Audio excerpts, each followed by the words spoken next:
એ જે માંગણી કરે છે 30% ભાગ દેવો, 1000 રૂપિયા દાડી દેવી, જે દાડી હાલતી હોય એ દાડી દેવામાં આવી છે મજૂરોને. 30% ભાગ કાંઈ વાંધો નહીં, અમે તમને 30% ભાગ દઈશું, પણ અમે ખેડૂત આગેવાનો એવો નિર્ણય કરીશું કે તમે અમારી વાડી 30% ભાગે વાવવા રાખી, કાંઈ વાંધો નહીં, પણ મિત્રો 1 રૂપિયો ઉપાડ દેવામાં નહીં આવે. તમારે કોઈ હાજા માંદું થાય, બીમાર પડે, ખાવા પીવાનો 1 પણ રૂપિયો દેવામાં નહીં આવે ઉપાડ નામે. બીજું કે તમે અમારી વાડીએ રહ્યો તો મકાનનું પણ તમારે ભાડું ચૂકવવું પડશે. અમારી જગ્યામાં તમે ઝૂંપડું બાંધીને રહ્યો તોય તમારે જગ્યાનું ભાડું ચૂકવવું પડશે. બીજું, લાઇટ બિલ તમારે પણ ભરવું પડશે. ત્રીજું, આજે તમારે મીઠું પાણી ભરવા જાઓ તો ખેડૂતોના ટ્રેક્ટર લઈને તમે પાણી ભરવા જાઓ, બળતણ લેવા જાઓ તો ખેડૂતોના ટ્રેક્ટર લઈને બળતણ લેવા જાઓ, એનું પણ તમારે ભાડું ચૂકવવું પડશે. આજે તમે જેમ આદિવાસી સમાજે જે તમે સંગઠન કર્યું, અમે એને અભિનંદન આપી છીએ. ના, થવું જ જોઈએ, પણ સામે પણ અમે જય જોહાર. જય આદિવાસી મા તરફથી બધા ભાઈનો હાવ ગયો સવાસમાં વાત કે પ્રકાર કાઢી વિડીયોની પૂરમાં એટલે ખાસ કરીને વિડીયો લાસ્ટ તક દેખો.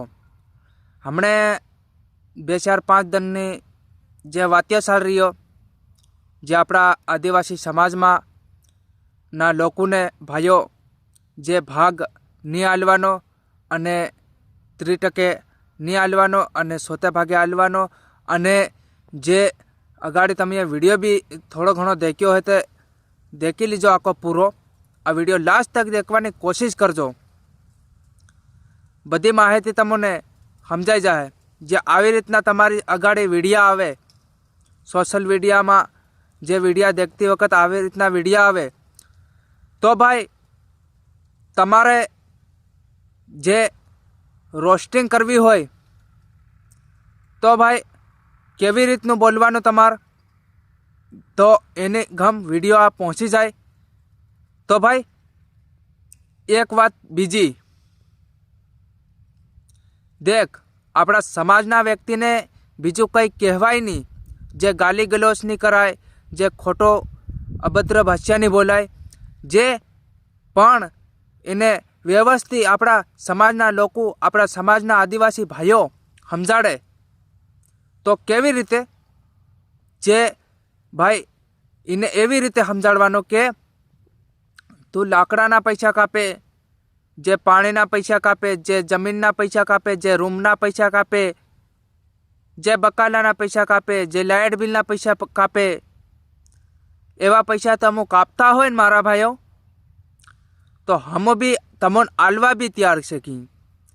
પણ અમારી બી એક બીજી વાત, જે તમારે અમે કીએ એમ કરવું પડશે, બરાબર?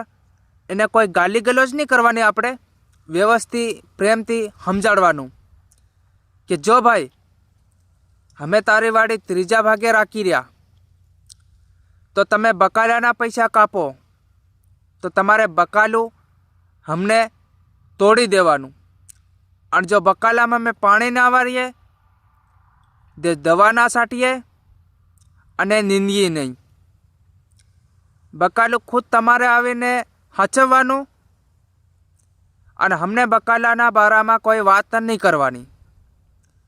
જે પાણીની વાત આવી, જે પાણી, જો ભાઈ તમારે અમને નળ કરી દેવા પડે, બરાબર, તો જગ્યા જગ્યા પર નળ કરી દેવા પડે, અને જે નળ તમારે લાવવાના અને લાયણ તમારે દાટવાની, તમારે ખોદવાની, તમારે વેસાથી લાયણ લાવવાની, એટલું કહી દેવાનું. અને ત્રીજી વાત, જે લાકડાની, ભાઈ લાકડા સુલે નહીં હોય તો તમારે લાવી દેવાના, બરાબર? તો એના અમે જરૂરથી પૈસા આલશું. જે લાકડા અમારે ચૂલે ના હોય, તમારે ફોડી દેવા પડશે, તમારે લાવી દેવા પડશે, તમે ગમે એ કરશો. તો ભાઈ અમારે હાનના લાકડા જોઈએ તો તમને જરૂરથી અમે પૈસા દેશું. ચોથી વાત, જે મકાન મકાનનું ભાડું માંગે ને તમારી ગમ, તો એને વાત વતાડી દીજે મકાન ભાડું અમે દેશું. મય અંદર મકાનમાં જે 2-3 પલાક હોવા જોઈએ, 2 માળનું મકાન હોવું જોઈએ અને જે ટાઇલ્સ નાખેલી લાદી નાખેલી હોવું જોઈએ, બરાબર. અંદર રસોડો પણ હોવો જોઈએ અને ગેસ પણ હોવું જોઈએ, બરાબર. એનું આપણે જરૂરથી ભાડું દેવું મારા ભાઈઓ. અને હવે વાત લાઇટની આવી. જો ભાઈ લાઇટનો બિલ અમે દેવું, પણ જે અમોને ફરીશ પણ અંદર જો હે રૂમની અંદર, અને એનું ભાડું અમે જરૂરથી ભરવું. ફરીજ જો હે લાઇટ બિલના અમે જરૂરથી દેવું, પણ જો ગુલાબ અમને જો હે તમારા પૈસાથી, બરાબર. જો વાયર પણ તમારા પૈસાનો હોવો જોઈએ, એનું અમે જરૂરથી ભાડું દેવું ભાઈ.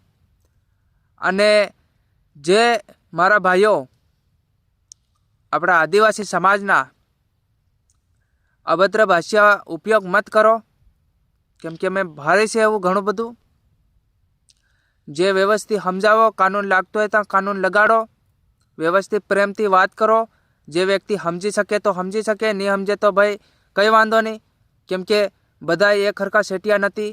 આવા 2-3 ખવરિયા એવા જ છે, બાકી જે બધા ખેડૂત હરખા નથી ભાઈ, બધા ખેડૂત માપના છે ભાઈ, અને આપણા માટે બહુ સારું કામ કરે છે બી.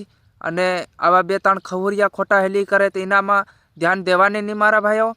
આપણા આદિવાસી સમાજના વ્યક્તિને કહું છે કે આવા ખવરિયાની ધ્યાન આપણે દેવું, તે આપણા સમાજની આબરૂ જાહે. ખોટી રીતે આવા ખવરિયાને હાથે માથાકૂટ કરવી નહીં. અને અભદ્ર ભાષા આપણે નથી બોલ્યો મારા ભાઈઓ. બીજું તમને હું સમજાડું, અને આવા વિડીયો તમને આવતા રહે. જે બી આપણા આદિવાસી સમાજના વ્યક્તિ દેખતા હોય તો વિડીયો શેર કરી નાખે લોકોમાં બી, કેમ કે તે બી જાણી શકે કે આવા આદિવાસી સમાજને ખોટી રીતે આવી રીતે બોલે તો આદિવાસી સમાજ સોપ નહીં બહે. ઇવન બી ખબર કે મારા ભાઈઓ વિડીયો શેર કરો. આવનારા સમયમાં આપણા આદિવાસી સમાજના 50,000 જણા સંગઠન બનાવે. જય જોહાર. જય આદિવાસી મારા તરફથી જય જોહાર.